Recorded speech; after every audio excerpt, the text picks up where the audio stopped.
Hi sir, good morning po Sir Robert Andrew. Sir, ito po yung actual video test ng order nyo. Ano to?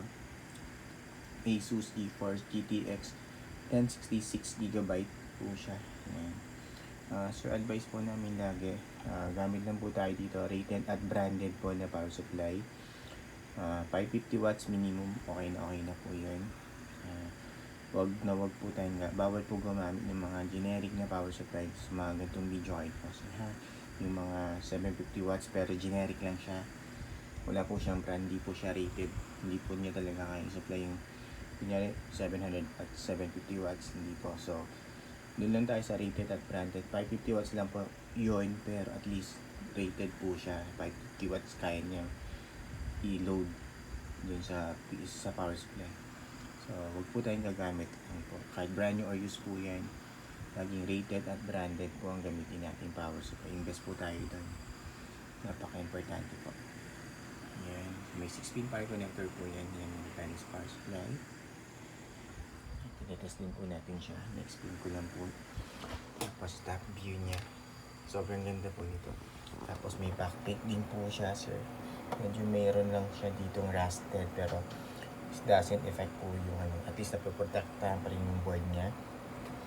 May mga warranty sticker kami dyan sir, bawal po yan alisin or buksan. Remember po, may warranty kayo sa amin. Pag may any issue po, message nyo lang po kami. Huwag nyo na po pabuksan yung video card para hindi po maboy yung warranty. Lahat po ng store may warranty sticker, so pag inlist nyo po yan, void po agad yung warranty. At basta under po ng warranty, message nyo lang po kami sir, help namin kayo. Serial number niya.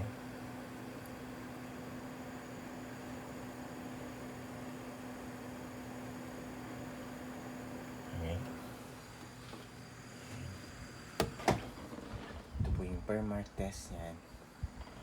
Time check po na running siya dito sa per mark, 4 minutes 21 seconds na. Tapos tingnan niyo po yung graph, napaka-smooth and stable lang. Straight na straight lang yan sir. Yan yung reading niya. Yan. Ito yung buong screen. Wala pong kahit na anong issue. Walang random restart or random shutdown. Walang hang and freeze. Wala din po yung PSOD or card use display na lumalabas. Napaka-smooth and stable lang niyo po. Guaranteed namin yan Sir Robert Andrew. Wala kayong magiging problema or issue.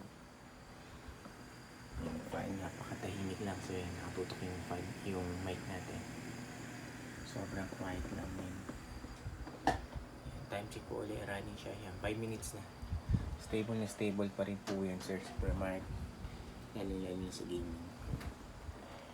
I-focus ko nito. Yan, ito po yung per mark. Yan, yung settings ng RAM natin. Yung GPU detected niya, yan po. 1066GB. Fully specs po sa GPU-Z. Yan, GPU-Z.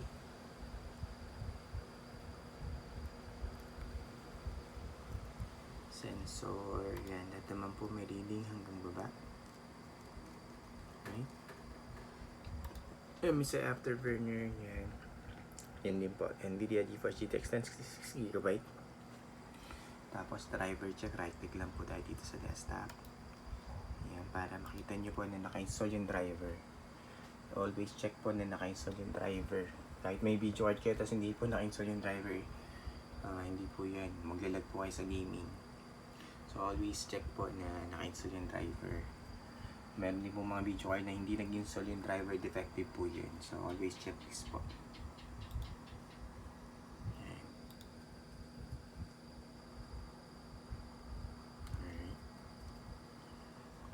Yun lang po.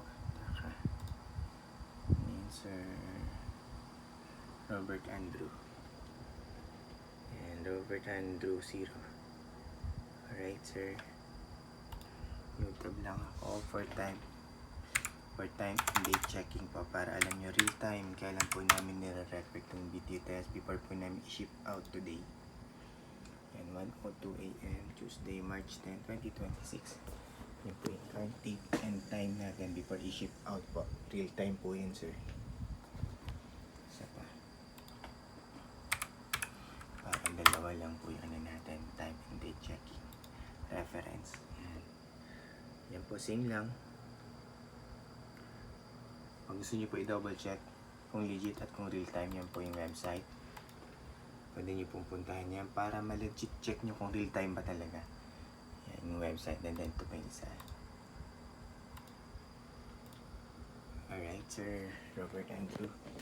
Yun lang po. And close na natin yan. Yan. Yan. Yan. Yan. Shutting down.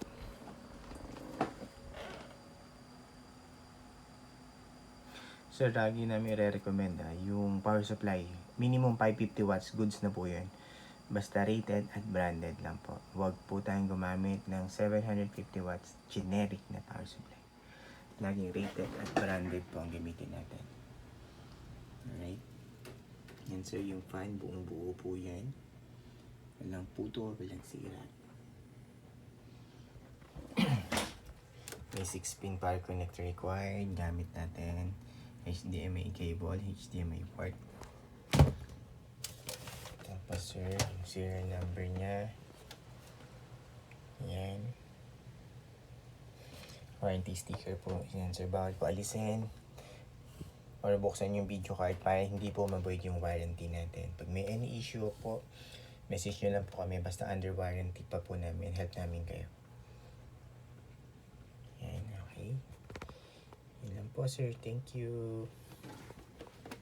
Sir Robert Andrew, thank you po. Bye.